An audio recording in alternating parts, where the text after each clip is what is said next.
नमस्कार, मैं आस्था। मेरे चैनल वृंदे राखी पर आपका स्वागत है। आज मैं प्रदोष व्रत की महिमा बताऊंगी। हमारे हिंदू धर्म में प्रदोष व्रत की बहुत महिमा है। पुराणों में इसकी कथाएं आई हैं। प्रदोष व्रत के बारे में बताया गया है। प्रदोष व्रत किया किस दिन जाता है? किसी भी महीने, चाहे वो कृष्ण पक्ष हो चाहे वह शुक्ल पक्ष हो, शुक्ल पक्ष या कृष्ण पक्ष के त्रयोदशी तिथि को प्रदोष कहा जाता है। वो किसी भी वार को आए वो प्रदोष व्रत होता है। जो प्रदोष रविवार को पड़ता है उसे रवि प्रदोष कहते हैं, यानी कि जो एतवार को पड़ता है उसे रवि प्रदोष कहते हैं। जो सोमवार को पड़ता है उसे सोम प्रदोष कहते हैं। जो मंगलवार को पड़ता है उसे भौम प्रदोष कहते हैं। जो बुधवार को पड़ता है उसे बुध प्रदोष कहते हैं। इसी प्रकार जिस जिस वार को प्रदोष व्रत पड़ता है उसी वार से उसका नाम जुड़ जाता है। उसी दिन के देवता के साथ भगवान शिव और पार्वती की पूजा होती है। तो याद रखिएगा, हर महीने, चाहे वो कृष्ण पक्ष हो चाहे वो शुक्ल पक्ष हो, जो त्रयोदशी पड़ेगी वो किसी भी वार को पड़े उसी दिन प्रदोष व्रत किया जाता है। प्रदोष व्रत की बड़ी ही महिमा है। जिसको संतान नहीं है, पुत्र नहीं है, वह शुक्ल पक्ष को जो त्रयोदशी शनिवार के दिन पड़े उससे व्रत प्रारंभ करना चाहिए और साल भर व्रत करने के बाद उद्यापन करना चाहिए। समझिएगा बात को कि जो पुत्र की इच्छा रखते हैं या संतान की इच्छा रखते हैं उसको व्रत जो प्रारंभ करना है प्रदोष का, वह उस प्रदोष से व्रत प्रारंभ करना है जो शुक्ल पक्ष में शनिवार पड़े और उस शनिवार को त्रयोदशी भी पड़े। तो शुक्ल पक्ष भी हो, शनिवार भी हो, त्रयोदशी भी हो, वह जो प्रदोष व्रत होगा उससे व्रत को प्रारंभ करना है।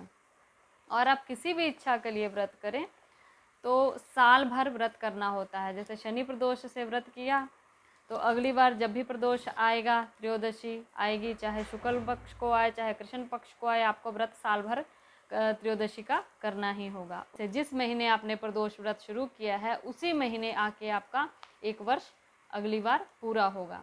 उसके बाद इसकी उद्यापन विधि भी होती है।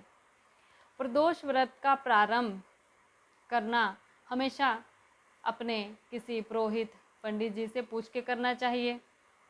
अपनी इच्छा क्या है वह भी ध्यान में रखनी चाहिए। प्रदोष व्रत का प्रारंभ करना चाहिए इस प्रकार। और जिसे स्वयं भगवान शिव की कृपा चाहिए और कोई इच्छा ही ना हो तो वो कभी भी प्रदोष व्रत का प्रारंभ कर सकता है। प्रदोष व्रत में शिव पार्वती की एक साथ पूजा होती है और जिस वार को व्रत पड़ता है वह, यदि वह व्रत रविवार को पड़ रहा है तो साथ में सूर्य देव की पूजा होती है। इसी प्रकार जिस जिस वार को पड़ता है उस वार के देवता की पूजा शिव पार्वती के साथ की जाती है। रात्रि के प्रारंभिक काल को ही प्रदोष कहते हैं। यदि द्वादशी तिथि को आधी रात से पहले त्रयोदशी लग जाती है, जैसे आज द्वादशी चल रही थी सुबह से और आधी रात से पहले त्रयोदशी लग जा रही है, तो हमें व्रत आज ही करना है त्रयोदशी का, प्रदोष का। यदि त्रयोदशी आज आधी रात के बाद लग रही है तो हम कल करेंगे प्रदोष का व्रत।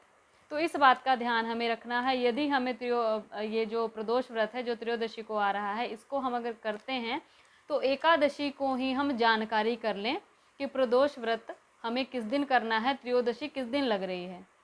आज आधी रात पहले लग गई, आधी रात से पहले लग गई तो हम आज ही व्रत करेंगे, यानी कि द्वादशी चाहे सुबह से चल रही है पर अगर रात से पहले त्रयोदशी लग गई तो हम व्रत आज ही करेंगे। आधी रात के बाद त्रयोदशी शुरू होगी, लगेगी, तो हम सुबह से प्रदोष व्रत अपना प्रारंभ कर लेंगे। तो ये तरीका है प्रदोष व्रत को करने का, या एकादशी को ही ये जानकारी आप कर लिया करें हर बार ध्यान से। प्रदोष व्रत की पूजा विधि: सुबह शिव पार्वती के मंदिर चले जाएं या घर में ही शिव पार्वती की प्रतिमा, कोई फ़ोटो ले लें, रख लें, उनको स्थापित कर लें एक चौकी लगा के छोटी सी, या अपने मंदिर में धूप, दीप, अक्षत, चंदन, बेलपत्र, फल, फूल सब कुछ लेकर, मिठाई, कोई मीठा प्रसाद भी ज़रूर लें, पान ले लें, सुपारी ले लें, ये सब चीज़ें लेकर भगवान शिव की और साथ में पार्वती माता की पूजा करें।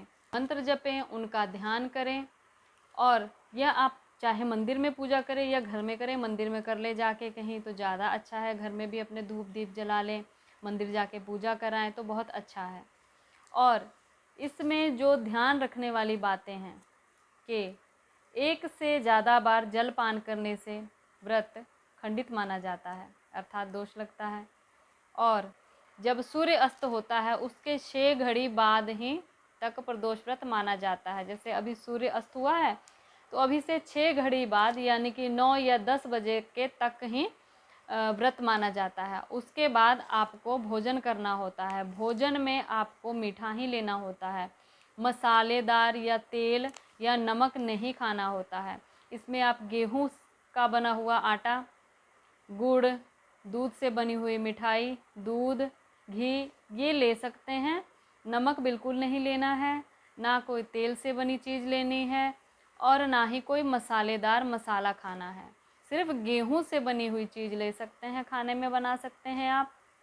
गुड़ ले सकते हैं, दूध की मिठाइयाँ ले सकते हैं, घी ले सकते हैं, दूध ले सकते हैं। उद्यापन करते समय आपको जो सामग्री चाहिए वह जो पूजा में शिव जी के लगती है वह सारी सामग्री ले लेनी है।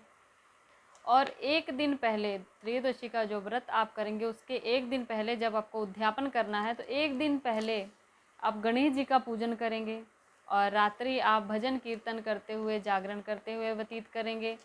और दूसरे दिन आप अपने किसी पंडित जी को बुला लें और खीर से हवन करवाया जाता है, शिव पार्वती का विधि पूर्वक पूजन करवाया जाता है, ब्राह्मण को वस्त्र दान दिया जाता है। उन्हीं से आप जो ये उद्यापन की विधि है पूरी करवाएं, क्योंकि इसमें खीर से आहुतियाँ देकर हवन किया जाता है